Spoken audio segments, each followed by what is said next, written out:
My name is John Passfield, and the title of this reading will be The Poetic Novel 1, Video 5, Wolfgang Clemen.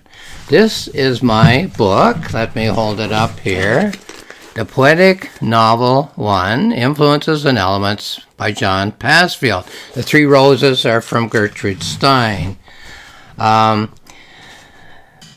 This book is not available on Amazon or in a bookstore. It's strictly on my website as a free book. You can access it at johnpassfield.ca. Now, it's a series of essays about books that have influenced me. So the one I'm going to talk about today is this book, The Development of Shakespeare's Imagery by Wolfgang Clemen. And that's the subject of the fifth essay in the book. So I'll read a few sections in which I respond to quotations from Clemen's book, and here then is the essay. So note 5, Wolfgang Clemen. I first read that book, The Development of Shakespeare's Imagery by Wolfgang Clemen, in August 1967, when I was 22 years old. So I'm now 77, so it looks like 55 years ago. The ideas of Clemen have stuck with me the most over the years are, two dashes here, but I'll number them. Number 1, that as Shakespeare developed his ability to write dramatically in the plays, the imagery of the plays ceased to be lyrical and descriptive and became dramatic, in that the imagery of the mature plays creates a uniquely thematic atmosphere. That's number 1. And number 2, that the imagery by which each main character thinks comes from the quarry of his or her life experience. So 2 key ideas that have stuck with me for 55 years. These 2 ideas have been fundamental in my reading of literature and in my own writing career. Now, here's a quotation from that book, Clemen's book. Every image, every metaphor gains full life and significance only from its context. It almost always has reference to the whole of the play. So that's a quotation from Clemen. Here's my comment on that quotation in the essay. The interesting idea here about imagery is the interconnectedness of the images, in that they make one large image pattern of meaning. Each image illuminates every other image in a Shakespearean play, and each image in turn is illuminated by every other image in a Shakespearean play. In fact, each image creates other images, in that it turns the information, which is the context of the image, setting, action, dialogue, and so on, into elements which must be interpreted in order to be understood. Of course, as the quotation says, the image then takes its meaning from the immediate context, and that image helps to interpret the entire complex of images, which is the play, and in turn takes on additional resonance when the original image is considered in light of the entire imagery of the rest of the play. A single filament of an idea web has purpose, but it gains much greater meaning in support of all the other filaments in the idea web, and in turn gains greater meaning in being supported by all of the other filaments of the idea web. So an image gives meaning, and an image receives meaning. The phrase, "I'll lug the guts into the neighbor room," certainly has literal meaning, but its significance in the play Hamlet reaches out to illuminate, by parallels and by contrast, every other image and action in the play, and is illuminated in turn by those elements. Now, here's another quotation from Clemen, from Clemen's book. Images may be related to one another by association. There exists a subterranean continuation of the same idea, which may then produce a sequence of imagery long after the original image has been forgotten. Now, that's a quotation to which I'm responding in this next passage. I think of this concept as the front and back of a tapestry. Each image topic is a color which appears only at specific places on the front of the tapestry, but it is joined on the back of the tapestry by that color of thread to every other fellow color. This makes what I call an image arc in the work of literature. So an arc runs all the way through something. Of course, as with the colors in a tapestry, it's only when all colors are viewed as one picture, one highly complex pattern of image arcs, that the meaning of the tapestry, or play or novel, can be considered. In Shakespeare, no image works alone. In the early plays, as Clement shows, an image might be quite striking, but lives in the dialogue for its beauty alone, as it does not seem to connect with any of the other images in the play. And in fact, it's the young lyric poet, Shakespeare, taking his mind out of the mind of the character who is speaking and inserting into the dialogue a beautiful image in the author's own voice, after which the author returns to the idea concerns of the play. So the early Shakespeare would jump out of the play, think of a beautiful image, stick it in the play, and which had nothing to do with the play really, and then jump back into the play. So he was trying to be two things, a lyric poet and a dramatist. Gradually, over the course of the early plays, Shakespeare learned, actually he taught himself, to generate imagery from inside the mind of the character who is speaking, and from inside the central concerns of the play. He was still Shakespeare, creating Shakespeare imagery, but he was no longer the lyric poet writing two things by turn, lyric poetry or drama, but was the poetic dramatist who thought in imagery which was central to the core ideas which the play was exploring, imagery which was being generated from the point of view of the particular character who was speaking the lines in which the imagery was embedded. Accordingly, each character embodies a force in a poetic structure of forces, all of which act to put pressure on a central idea in what I think of as the battle of the imagery, which produces the idea tension in a Shakespearean play. So in the mature Shakespearean play, no wasted images. All of them are working, and all of them are taking part in a battle of images. Some images cooperating as people on the same side, in the same army, you might say, oftentimes combating as opposite armies do. Okay, at this point I'll stop reading my responses to these quotations, which I selected from Clement's book, which you can read on my website, johnpassfield.ca, and just read the quotations, which have stimulated my ideas. So if you want my responses, go to my book on the website. Here's a quotation.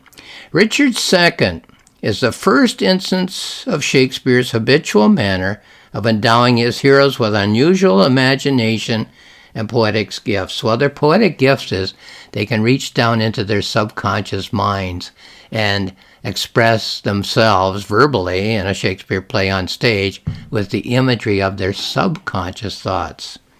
Okay, another quotation. The impression of harmony and unity in this play, Richard II, is largely due to Shakespeare's art of interrelating and interweaving the various, frequently recurring image threads into one intricate texture and thought web. Okay, so we have so many things going on in our lives. It's a very complex world we live in. How do you get all that on stage? How do you get all that into dialogue? Well, you interweave all these elements and still make it a logical presentation of human life. 6. Here lies the problem which faces the dramatist. All the words spoken by the characters must be expressions of themselves, must progressively reveal their nature and their mind to us. But the difficulty is how to bring in circumstances, atmosphere, historical and political explanations which are necessary for understanding and rounding off the whole, but which seem to bear relationship to no one particular character. So here we have a person, Shakespeare, working at the limits of an art form. The play up till then had never been able to bring so much of actual life inside the form of that play. So here he is straining at the edges of the abilities of that art form to do what he wanted it to do. And so he adjusted the art form. He made it more capacious, to use a fancy word. He made it do more things than it had ever done before. Here's another one. The imagery could be made more nearly to fit the character of the person employing it. So all imagery in the mind of a character should come from that character's experience, not from some playwright's experience, say. The image which is merely suggested is a further sign of the intensive penetration of the language by the imagery consciousness. The whole image is sunk beneath the surface and has left behind only one or two ideas connected with it. Sometimes we only get a fragment of an idea, but we still think with that fragment. As an introduction to the whole play, these images are of the greatest importance. They immediately produce the atmosphere, strike the keynote, suggest a central theme of the action. So an image doing more than just give a character's thought. It gives an indication of the whole world of the play. Images become an inherent part of the dramatic structure, emphasizing and accompanying the dramatic action, repeating its themes as a second line of action, running parallel to the real plot, and providing a counterpoint to the event. So that there's almost two plots in a Shakespeare play. One is the physical plot, and the other is the idea plot, and they're running parallel as the play goes on. So all these things that imagery can do, Clement points out, and I studied all of this because I wanted to write poetic plays. So now I'll read my own words again.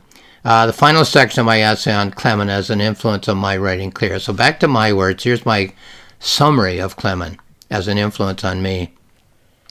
I'm writing this note in 2017 when I'm 72 years old. Well, I'm reading it right now in 2023 when I'm 77, so 5 years later. I first read Clement's book in August 1967. When I turned from 21 to 22 years old. I began writing my series of novels in 1998 when I was 53 years old. It's fascinating for me that the ideas that I now realize were so influential in shaping my theory of literature and the form of my novels were derived from a number of critics whom I read in my 20s. That's over 50 years ago. I don't know when I started mentioning such critics as Clement, Ellis Fermer, Pryor, Moulton, Quito, and Bradley in my planning notebooks and journals, as I do not have time to go back and read them now due to the pressing need to put most of my time and energy into the writing of new novels. It seems to me now that these ideas were conscious to me in my 20s, caused me to study poetic drama for the 32 years of my teaching career, but went underground and subconscious during that time. Near the end of my teaching career, when I knew that I would have free time to write, these same ideas led me to study the short story and the novel.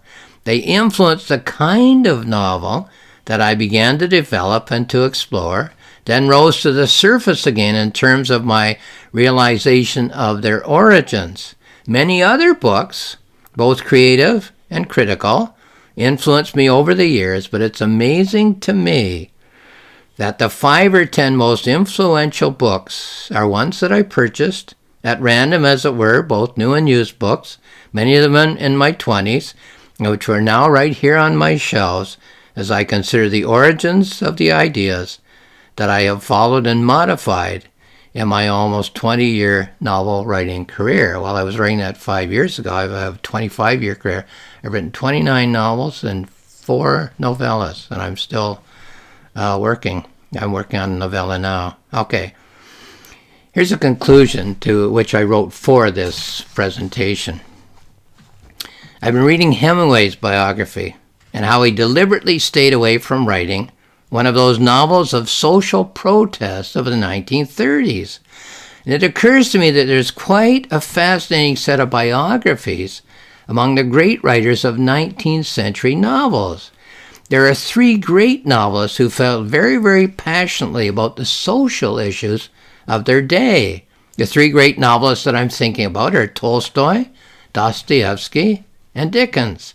Each of these novels felt so passionately about the social issues of the day that each writer wrote reams and reams of polemical tracts on a single side of a social issue.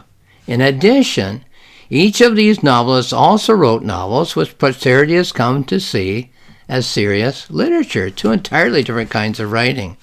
Now, what's interesting about this is that there were people who wrote novels during the second half of the 19th century, but who were unable to figure out the difference between single-sided polemic and serious literature.